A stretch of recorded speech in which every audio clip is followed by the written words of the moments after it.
Hi, my name is Emily Burnett, and I will be discussing the rise of AI in social media, the new laws and regulations that are going to be coming out in 2026. I'll be discussing Google Gemini and OpenAI, and then how their laws are and their regulations are now, and then how they're going to be changing in 2026. I do have a lot to discuss very, very quickly, so I'm going to be kind of going off here pretty fast. And I'll go ahead and I'll let you know when to change slides just so we are all on the same track here. This is my cat who won't leave me alone. Okay. Artificial intelligence, what is it? So AI is the ability of a computer to perform tasks that are typically required by a human. So that is going to be learning, problem solving, decision making, perception, and it does that by going through vast amounts of data very quickly, and then it gives you the best outputs for what you put in. AI is going to be, you do use it pretty much every day. If you're anyone like me, facial recognition is your best friend. Sometimes I forget my password, so facial recognition works really, really well for me. It can help you with education, finances, cybersecurity, e-commerce, and a lot of apps also utilize AI. ChatGPT is a pretty popular one. Cloud AI, Perplexity, and then Google Gemini is going to be really, really popular. That's in addition to Google. That's their AI format. And then Siri or Perplexity, if you're a Samsung user, it is just something that a lot of people use every day. Every Apple product has Siri on it. And so there has been AI around for a really long time. Can you spot the difference? So this is going to be the main problem with social media and AI. So I'm going to go ahead and leave this up here while I'm talking, and then you try to spot the difference between what photo is AI and then what photo is real.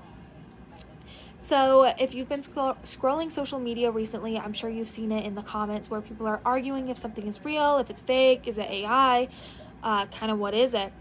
And this is causing a lot of problems because some of these videos or images are very, very serious. Some of them could lead to criminal charges. And if they are fake and could potentially get an individual in trouble or a company, then that definitely needs to be addressed and discussed with that individual. But unfortunately, there's just not a lot of laws around it right now. And these deep fakes are potentially causing a lot of trouble, and they're becoming more and more common throughout social media. If you were able to tell, everything on the left is real. So straight down that line, those three are all real. Everything on the right, I actually made by myself using Perplexity.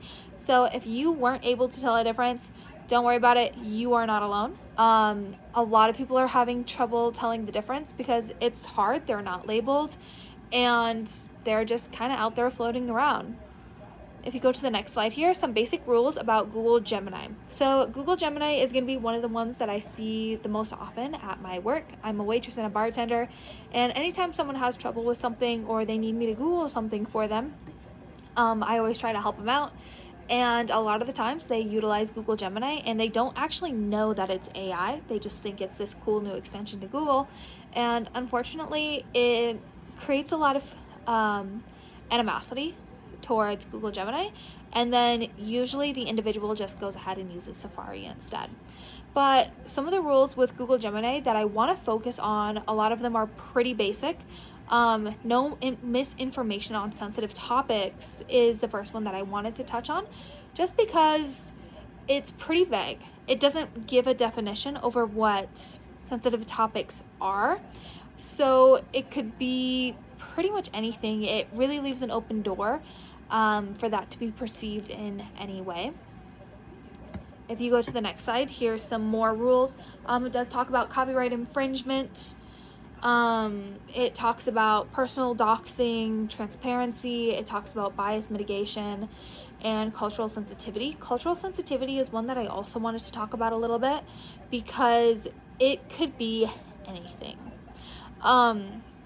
I think for a reasonable person, we can look at that and be like, okay, just being respectful of other people's cultures, no different than we would do face to face. However, with this rule, it's very, very vague, and it gives a lot of room and wiggle room to be perceived in a lot of different ways. Also, watermarking. So they are already supposed to be watermarked. So that pretty much means that they are going to have something on it that says that it's AI, it's from Google Gemini. And I'm going to be discussing this a little bit later when I talk about my experience with AI programs. So, Google Gemini, what rules are they coming out with in 2026? I apologize about that. 2026 Google Gemini, they're coming out with a lot of new rules and regulations. So they are going to be targeting all misinformation, not just sensitive misinformation. It's going to be talking about biometric data and consent. It's going to be talking about copyrights, document data, lineage, deep fake disclosures, which is a huge deal. So that's going to be helping prevent deepfakes from being made on Google Gemini. So lots of good stuff coming out. OpenAir AI, if you want to go to the next slide with me. So OpenAI, is a program that is utilized to make images and videos. So it is utilized pretty consistently, and it's one of those odd ones that I don't think a lot of people realize is as popular as it is. Their rules are very, very easy. They're very, very simple. Keeping minors safe is a big one for them. It talks about professional regulated advice. So that means that if you're not a doctor, which AI is not a doctor, they will not be giving you advice, which seems a little bit odd for OpenAI because it is only images and videos. That being said, you could definitely utilize a video to give someone medical advice. If you want to hop over to the next slide, sharing and publication rules. And then it also talks about government regulations, how they will be abiding by any federal or state laws that have to do with AI, copyright, and privacy. So everything there is pretty typical, pretty normal, nothing super crazy. If you go to the next slide here, the 2026 addition to OpenAI is watermarks. Every single image that comes out of OpenAI, every single video will be watermarked. You'll not only be able to see that it's AI, but you'll be able to see that it's from OpenAI, which there is a very important distinction from being able to tell that something's AI because it's labeled to also being able to see what company it came from. It's going to hold that company more accountable, and they'll be able to make additions and changes to their rules and regulation in accordance to what's coming out.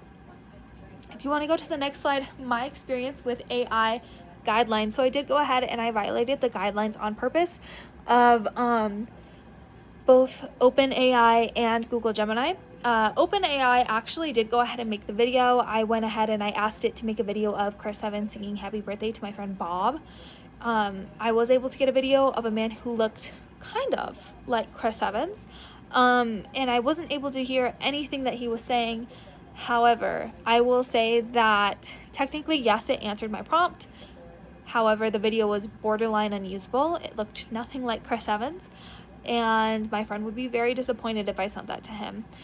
Google Gemini, I went ahead, I asked it to create an image of a child crying, and it immediately said unable to, violates community guidelines, gave me the community guideline.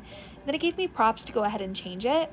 So it was definitely a program that was very easy to go ahead and make that adjustment with. It didn't flag my account, nothing bad happened. It just prompted me to make a change. If you want to go to the next slide, here are new laws that will be enacted in 2026 according to the Artificial Intelligence 2025 legislation. So I have a law from Oregon that I'm very excited about. My mom's also very excited about it. So AI is not a doctor. It cannot give medical advice. Is very, very cut and dry. She's very excited about it. She's worked in an emergency room for a very long time. South Dakota, so it's going to prohibit people from utilizing AI to stalk and harass people. And in Alaska, this is going to be one of the biggest laws. If it does, it looks like it's going to pass, but if it does pass, could definitely justify and help push some federal regulation. So it's going to create any deep fakes that are of the government, anyone in the government, are going to be illegal can't make them, can't do them. So I think that is going to be a really excellent law to add there. And then there is some laws there with the transfer of data between state agencies and using AI. So lots and lots of things coming out. It's going to directly affect anybody who's using AI in a negative way. And then it's also going to directly affect kind of how we talk about AI and then how it's also used on social media. If you want to go to the last slide, thank you so much for listening to me. I hope you learned a lot, and I hope AI makes a little bit more sense, especially with social media. Keep your eyes out. AI is everywhere. Worst comes to worst, you can always screenshot an image, pop that into an AI program, and ask if it is AI, and it should go ahead and tell you. I do have a link here to the summary of artificial intelligence if you are wanting to learn more about new laws coming out, and then a really interesting PBS news article about AI and new regulations. So thank you, and I hope you have a wonderful night.